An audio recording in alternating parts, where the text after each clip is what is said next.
Good morning, Thailand. My name is Alex, and I have some news updates from around the land of smiles from the Thaiger for you today, this wonderful Tuesday, January 16th.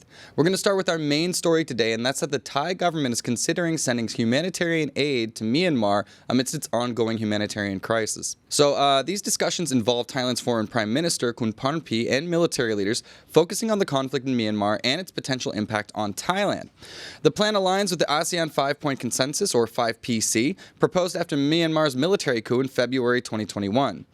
Now, the Thai Foreign Ministry will coordinate with Myanmar's government, while Thailand's military will provide support. Minister Parnpi announced plans to establish a border center for aiding Myanmar refugees. However, Myanmar has not yet sent a team to discuss this center's specifics, which would distribute food and medicine. Now, Khun Anekchai, a lecturer at Silpakorn University, and Khun Panitan, a security expert, highlight the importance of this aid in addressing the crisis and preventing issues like human trafficking and the spread of COVID-19.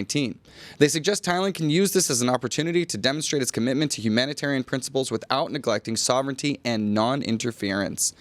Yeah, this is always a struggle for Thailand. They Switzerland of the East, that's typically a thing. And when other countries have internal conflict, it's pretty typical of most Asian countries to sort of keep their nose out of it, but particularly Thailand.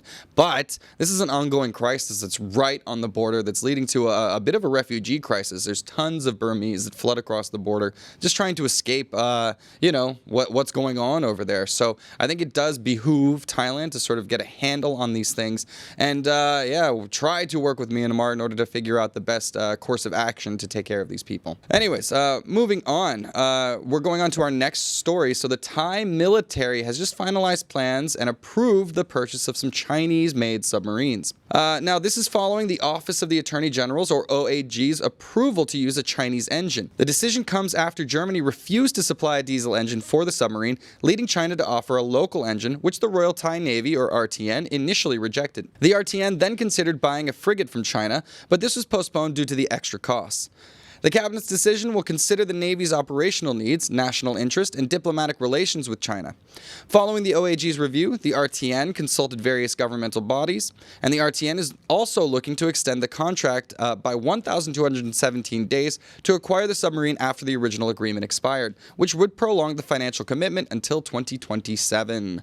Well, this is what happens when the West misses out, is that China will come in and pick up what's left. So because of Germany's refusal to supply a diesel engine for the submarine, now Thailand was forced to turn to China. So in this chess game, this geopolitical chess game that's always going on, particularly in Asia, there seems to be a heavy focus by the West on improving relations with various Asian partners. This is a win in the column for China. So in the geopolitics game, it's always a negotiation. Everything's always quid pro quo. However, in this case, it seems like China won the submarine contract. All right. Now, moving on to our next story. So Bangkok is dealing with some serious pollution, and that's caused the government to consider plans for some potential work from home in the capital. So, the government is considering that work from home policy if unsafe levels persist for 3 consecutive days. A warning was issued for 17 districts in Bangkok to prepare for harmful pollution levels. The Geoinformatics and Space Technology Development Agency, or GISTA, reported that Bangkok's pollution exceeded the safe threshold, with some surrounding areas experiencing dangerously high levels. Now, Governor Chadchat attributed the increase in more hotspots in the central region, noting a 107% rise in hotspots compared to last year. City Hall is promoting the use of Euro 5 standard diesel to reduce pollution and has set up 8 clinics and telemedicine services for those affected by the pollution. Now, Dr. Attapol, Deputy Director of the Health Department, advised parents to protect their children, particularly outdoors. The Pollution Control Department, or PCD, received over 9,000 environmental complaints last year, with most related to pollution odors, dust particles, and loud noises, although many were outside their jurisdiction. So, it's been persistent lately. It always gets worse around this time of the year, which is unfortunate and ironic because it's high season. But I guess that's where the most hustle and bustle comes for the country. But it is becoming a problem, so much so that the government is considering a work-from-home policy, and that could be a good thing. I honestly like the idea that they are taking it that seriously because, man, I got to tell you, after having lived in China, there was no excuse. Even if you couldn't see your hand in front of your face, you had to come into work. So considering the safety of the public is one thing that's really nice, but doing something about it would be even nicer. So we'll see if any actions are taken. All right, now moving on to our next story. So we have a weird scandal involving a former labor minister in Thailand involved in human trafficking in Finland with berry pickers. Weird one. So, Kun Suchart, the minister in question, strongly denies any participation in human trafficking or receiving illicit payments. Now, the Department of Special Investigations, or DSI, is probing misconduct charges against 2 ex-ministers and 2 senior labor ministry officials accused of approving worker deployment in exchange for 36 million baht. Allegedly, these transactions occurred through the bank accounts of the 2 former ministers between 2020 and 2023. Suchart, who became labor minister in August 2020, claims innocence and questions the DSI's plans for compensation if the allegations are unfounded.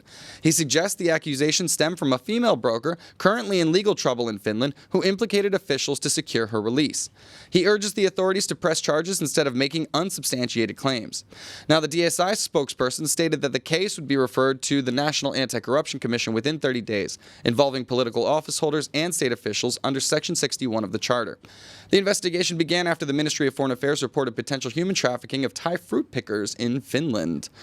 Well, that's an odd one, right? Like a ministry official approves migrant workers for under-the-table pay.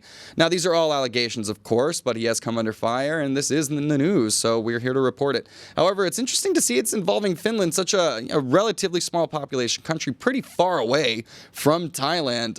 So it's an interesting partner and co-conspirator, whoever's working with them over there. So we'll see. We'll keep an eye on this scandal and see if anything develops. Otherwise, this might just fizzle, because it is all allegations. No charges have been pressed yet, so we'll see. All right, now, finally, we have a fun story for you. So a giant tortoise statue is attracting tourists and lottery lovers alike. So let's get into this one. So in this revitalized public park that features 2 large Naga sculptures and the serene Bun Bridge, it connects the Simiralanka To Ngoi Temple, housing a sacred pagoda. Visitors frequently pay respect to the tortoise statue, seeking fortune and work success, and often offer tortoise statues in gratitude upon wish fulfillment. The statue, built in 2012, gained fame for its perceived lucky number-giving power, especially after a significant event in 2017 involving famous country singer Jitara Punlop. Lottery players often pick numbers from ping pong balls near the statue, with today's lucky number reported being 895. The spot's reputation for accuracy in providing winning lottery numbers has turned it into a thriving tourist attraction.